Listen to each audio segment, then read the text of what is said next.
Thank you. Great. Well, thank you both. Those were super presentations. Unfortunately, Irene was supposed to be with us, but unfortunately she had to go to the airport to catch a plane. So instead of having a panel, you have a man-ul. And I'm very sorry for that. That wasn't the plan. The plan was to have Irene with us, but she had to, unfortunately, go. Nevertheless, there is a lot of interesting material to cover and two great speakers to cover it with. Let me just ask you, first of all, Israel, you showed that fascinating kind of circular process of, the machine generates data, you feed it into the algorithm, it suggests some optimization, you feed it back into the machine, and it continues going round in this kind of virtuous circle. In a prior life, before I joined MIT Technology Review, I was a venture capitalist, and one of the things that we looked for was that kind of virtuous data cycle, but we also looked for opportunities when the data exhaust could be used to drive another kind of algorithm that would then add additional value. Right. Have you come across any, we call that sort of like the super virtuous data cycle. Is there any of that going on that you see? So that's a really interesting question because, and it's a concept that's sometimes difficult to grasp. Yeah. But essentially what we do that is a similar case to that is that we typically do, we work across industries. So we have a rail practice, mining, energy, et cetera. And what you find interesting is that a lot of the data that you can build, with which you can build a model in energy, can be reused in another segment. The other way to think about it is like an engine is an engine is an engine. So you can use engine data from different areas of the market to feed other practices. It's tires, for example, is another interesting use case. Tires? Where you can think of a tire as a very different thing, but if you think of a tire in an aircraft or a mining truck, they behave very similarly, and you can have some of that data that you have for one of them be a starting point for a model on a different one. Huh, interesting. Daniel, have you come across anything in the kind of human knowledge management space where that's been the case? One of the points that you were sharing is in our case, our expertise is about human in the loop. So basically it's working together, machines and humans, a system that providing data for both of them. So in that case, machines learn from the humans, and even humans learn from the machines. So that's the platform that we are trying to build. Got it. That's interesting. Israel, you raised this really interesting issue of kind of inequality and what might happen as a result of the AI era. I mean, how do we deal with this as a society? I mean, it's a burning issue right now for almost every country, every policymaker. What kinds of things do you think we can do to sort of minimize the impact that this has on inequality? I think one of the things that I forgot to say was also around regulations, right? And I know that there is a sensitivity to regulations because it has to be balanced between, preserving our privacy and being useful. But I think regulations is a great tool to do some of that. And I think the other part is individual. I mean, we have to always have that at the forefront, that the things that we do are because we are preserving our values, right? And those values have been in existence from thousands of years ago. And so we have to be, it is an ongoing conversation, but it has to be something that we're thoughtful about every single day. Yeah. From my point of view, it's again look at the nature. So it's about biodiversity. For example, when I'm traveling in the US or in China, I usually say, I'm from the United States of Europe. And my president is Angela Merkel. Vive l'Europe. Yeah, so that's what I say. My point is that I'm really enjoyed to be, and I think really that regulation, but obviously it's about the guy that was before in the States speaking about everything is about monopolies. So today it's not about share a market, today it's about own a market. So if you think on that, if the market is really big enough, or it's about the world, we are thinking about multinationals that are bigger than countries. It's again about what do you live in the future. I prefer to live in a world of small countries with their own great things and different languages, different understandings of life because it's richer. It's about, again, in nature. If you plant thousands of square meters of the same, you have problems. In the forest, there are no problems. They auto-balance by themselves. Got it. Yeah. I mean, it is, just to push you both just a little bit more, I mean, it's like, I'd just be interested in, what would you recommend, let's say tomorrow, Daniel, you become president of France. Monsieur Macron stands down, Daniel Suarez is elected. Yeah. I mean, what do we slow this down? Do we pass policies that say, you know what, we need to wait and see what the impact is at various stages? I mean, that's not how markets work, but is that where we're heading? Thinking that I'm from a 4-person village, my simple advice is when I came here in France, it's something that for me is great because the rural and the environmental in the villages is great.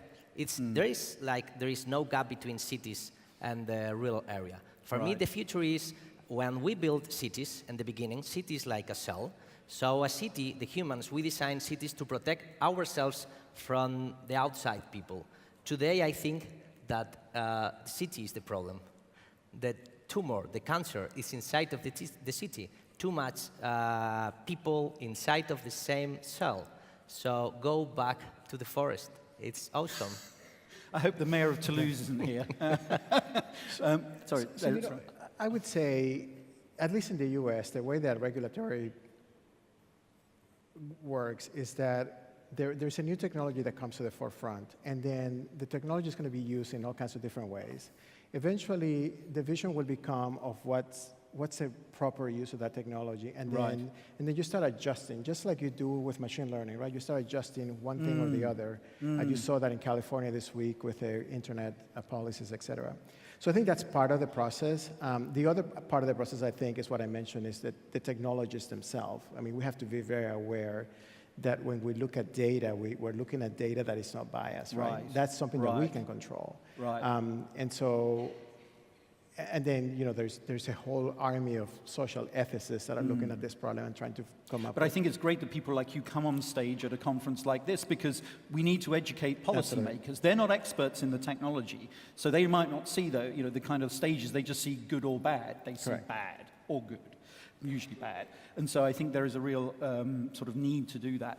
I'm going to open to the floor in a minute for questions. So if you want to think of questions for my speakers, just start doing that now. I wanted to ask, this is a question actually I wanted to ask to Irene, but as she's not here, I'm going to ask you both. What she talks about with Spotify is kind of like a common thing we see now. You know, the use of AI, data-driven AI, to sort of target, to understand the individual's needs, understand the individual's wants. It's kind of like, in some ways, incredibly empowering, because it's like the market of me. But at the same time, it's like, wow, this AI knows everything about me. It's kind of dehumanizing. Which way is it, really? I mean, where's the balance? Yeah, for me, the problem is not that the AI knows too much about you. That's great. For me, the problem is that you don't know too much about yourself. In some of the experiments that we were doing, we live today in a dopamine wall. Basically, we are consuming data, we are consuming our tablets, and doing things in order that we are junkies about dopamine in our brain. So if you don't have time to think who you are, what did you like, then you'll be managed by AI. So maybe it's better for you. For me, the point is maybe you need time to look yourself in the mirror and discover who the fuck you are. Can we edit that out? Because I don't think we're allowed to say that on stage. Oh, it was in English, so it's okay. Yeah. No, I totally agree with you. I sometimes get really nervous when I'm getting in my car and the car already knows where I'm going, or the app already knows where I'm going. It tells me how much time I need to get to the airport because my calendar information is linked with all my other information, right? So the other day, I'm typing an email to my boss but I had chosen the wrong recipient, and I had actually addressed it to somebody else, and the system was able to, looking at the context of the email, to figure out that I was emailing the wrong person. Really? So it flagged that you were Yes. emailing the wrong person? Google now has automatic replies that are very accurate. So Wow. there is a lot going on, and I think Yeah. it is intended to save us time Yeah. and make us more productive, but sometimes you wonder that Yeah. it can be scary as See, well. I think Daniel's right. I think you're right in the sense of we need to know ourselves better, but I think you're wrong in the sense of there's another part to that question, which is we need to know the AI better. Yeah. And we need the AI to tell us what assumptions is it making, what assumptions are embedded in there, the biases, the outputs. I mean, we've seen it in the United States where, certain AIs used by police departments, have been biased towards African Americans. So it tends to focus on African Americans as potential sort of criminals. It's really important that we understand what's sorry, go ahead. But the ultimate goal, of course, is to create better experiences, right? Completely. Which is what we talked about before. To compete, these companies have to create better experiences. That's absolutely right. No, that's absolutely right. I'd like to see if we can get a couple of questions from the floor about this fascinating topic.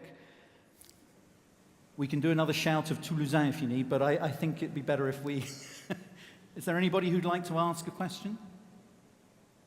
Oh, you're a bashful bunch. No? Okay, I have three more. So the first one is, where do we go in terms of personal development with education? Because I was fascinated, you were saying we need to completely rethink education for this AI era. I mean, what would you do? Where do we start? I don't know. I think that we could used to be start. on That's the first honest answer I've had from anybody on a panel. Yeah, exactly. I think that we have to start with this, that I don't know, and that anyone have to look for his own answer. And we spend many years thinking that it's coffee for everyone. And now we are ready to follow our own paths. So first saying, I don't know, and after looking. Israel? So I mentioned during the talk that I think there's two things that are critical. I think our social contracts have to change. I don't know how you do it in Europe, but in the US, every city has a continuing education program of some sort. And citizens can go into this community centers, and they can learn languages or skills or computer science, etc. And I think those courses need to be updated to have people learn the new skills that they're going to need. And then I think the other one is at work. I think we have a need now to allow people to reinvent themselves every 2 or 3 years, right? Because the market changes so fast, not only because of AI, but also because of the dynamics in the marketplace anyways. So you have, I've never had the same title or the same function throughout my career, because every 2 or 3 years you have to reinvent who you are and what you know. So I think we have to be very, very aware of it and create new contracts with our workers that give them the ability to move up and learn new things. Because that's very different to sort of traditional career paths and Very. traditional development. So we definitely need to rethink that. And in terms of where we go in terms of the application of the kinds of technologies that you were showcasing in industry, I mean, how fast are we going to see kind of complete automation of processes? Is this something that, it's a 10-year cycle, it's 20 years before we really see the impact on labor, or is it actually going to happen much faster? So we kind of think of machine learning as a continuum, right? You start by being able to see the data, then you're monitoring, then you're doing diagnostics, and you do prognostics, and you do recommendations for action, and then at the very end you do action, right? I think you see a little bit of that deployed at different stages in different areas. At your home, for example, you probably have an Alexa or a Google Mini that allows you to actuate your lights or to actuate your windows or something like that. That's a fairly simple thing. In the machine space, we hope to be able to not only self-monitor or self-diagnose, but also to actuate. So Right. if, for example, if I'm losing my calibration on a device, can I self-calibrate? That is the hope. But the reality of it is that it's at least a decade away. Interesting. Yeah. There's all kinds of implications around doing that, right? Safety and productivity-wise. So you have to make sure that when you get there, you have the right framework in place. In our area, it's about from 5 to 10 years. The approach is maybe in the 10 years, the 80% of the call centers are Gone. closed.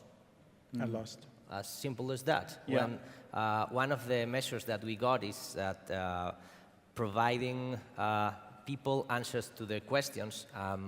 What we find is, for example, the same question in a call center, maybe it's repeated by a human 5,000 times. So that's where I'm agreed that it's not has sense having, I don't know in French or in English, but in Spanish, when a guy is awesome, we say, wow, this human is like a machine.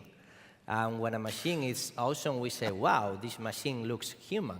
So I think that we are completely crazy, because basically I love to have humans, and machines, machines. And the problem is that today we are having humans making the work as machines. That is really interesting, what you said. And I was taken when you said, you know, you either love the thing or you hate the robot. Actually, I mean, I was at an event we had in Cambridge, in Massachusetts, not so long ago, where a researcher was demonstrating a military robot. And it's a robot that's a battlefield robot. So it goes on the battlefield with the soldiers. And this thing was incredible. It could do all kinds of different tasks. So I asked the soldiers, you know, the couple of soldiers, what do you think of the robot? And they're like, we don't know. And I said, well, what do you mean you don't know? It looks incredible. It's going to really help you. You can survive on the battlefield. They're like, it's not one of us. It doesn't have, it doesn't joke. It doesn't, you know, have the emotions. It doesn't spit. It doesn't swear. It doesn't dive under a thing when someone shoots at it. It doesn't feel like it's us. So we don't trust it enough yet. So the question is, you know, how much do you give the robot human-like capabilities, which includes sort of like, you know, slapping someone on the back, maybe even, after a good job. It's fascinating. Is that where we're going to have to get to actually have the human trust the robot? For me, the answer is another question. Why we have to feel that it's one of us? It's not. It's a robot, and it's perfect. The point is about feel safe, things that robot works, but robot is not a human. As simple as that. Why we have to think to look robots as humans? They are robots, and it's great. It's like if I'm from a village, the dogs in my village are dogs. In the city, dogs are not dogs anymore, are part of your family. Okay, you can deal as you want, but dog is a dog, and if you want, you can adopt as a child. It's perfect, but both systems are perfect. Wow. So I can see canine robots. What is it? The Boston Dynamics dogs are going to run up and down. You're going to have to decide whether it's country or not.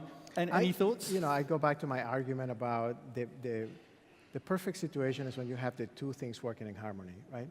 And the perfect example is in California now, Tesla has deployed self-driving trucks. They're on the highways driving, commodities, and they're self-guided. But then the question becomes, and they do it very well, and they're very efficient. They optimize fuel, etc. But the question becomes, what do you want to happen when the robot is off track, when the car is off track, right?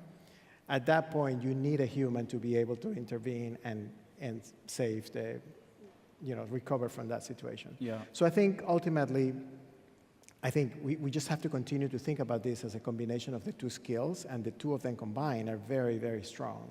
But I think if you look at them separately, you can't. Fabulous. Mesdames, Messieurs, ladies and gentlemen, please would you thank my two panelists? An excellent job. Thank you. Thank you, sir. Terrific. Thank you. Thank you, sir.